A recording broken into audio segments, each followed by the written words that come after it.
Et d'abord, une enquête interpellante. La Belgique aurait-elle laissé filer d'importantes sommes d'argent vers la Libye?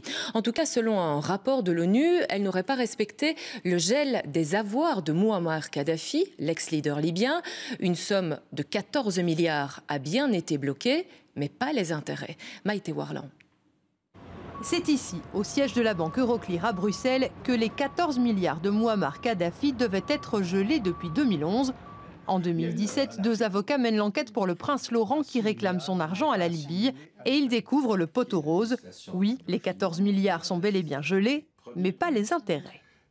Nous avons constaté, à travers l'analyse juridique, qu'il y avait une interprétation qui était donnée, que les fonds étaient gelés, mais qu'on libérait les revenus des fonds. Ce qui, pour nous, du point de vue juridique, était une hérésie. C'est une question de simple bon sens. Si je gèle quelque chose, mais que je peux en avoir les revenus, c'est pas du gel. Simplement, je peux plus jouer avec mon capital, mais je reçois les revenus. Donc, ça nous semblait très particulier.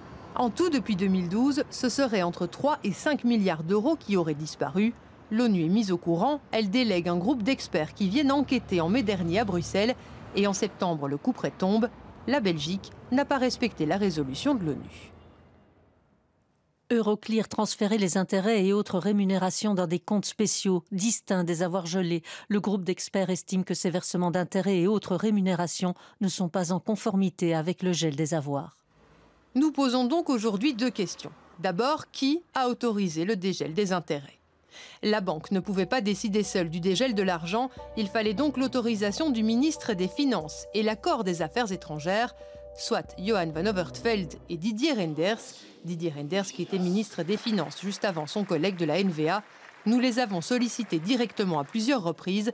Les 2 ministres ont refusé toute interview, tout comme ils ont livré peu d'informations lorsque l'opposition leur a demandé des comptes à la sortie de ce rapport onusien. Chaque fois qu'on interroge le ou les ministres compétents, puisqu'ils se rejettent la balle, on a peu de réponses. On n'a pas de réponse sur ces questions-là, on n'a pas de réponse sur les montants. Et c'est des centaines de millions d'euros qui, depuis 2011, ont été redistribués. On ne sait pas où, on ne sait pas pourquoi. Et on sait juste que c'était à l'époque le ministre des Finances, Reynders, qui avait le pouvoir de décision. Le gouvernement se retranche en fait derrière une résolution de la Commission européenne qui prévoit le dégel possible de certains fonds, mais uniquement dans des conditions précises, ce qui ne semble pas être le cas ici. Ce qui nous amène à notre deuxième question. À qui est revenu cet argent? Ce que l'on sait aujourd'hui, c'est que l'argent a quitté la Belgique pour passer par la banque HSBC au Luxembourg avant de disparaître. Pour l'ONU, l'argent est directement retourné en Libye et c'est problématique.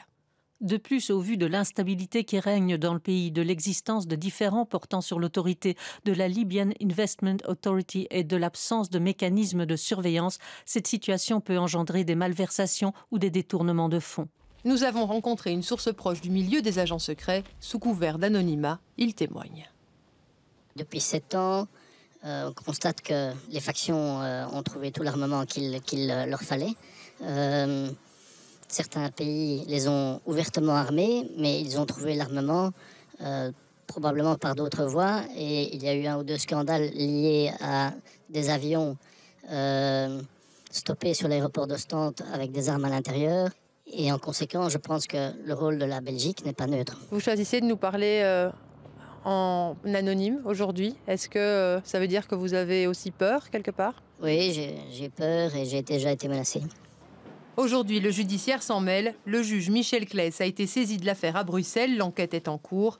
Et alors peut-être qu'enfin, nous aurons des réponses à toutes ces questions.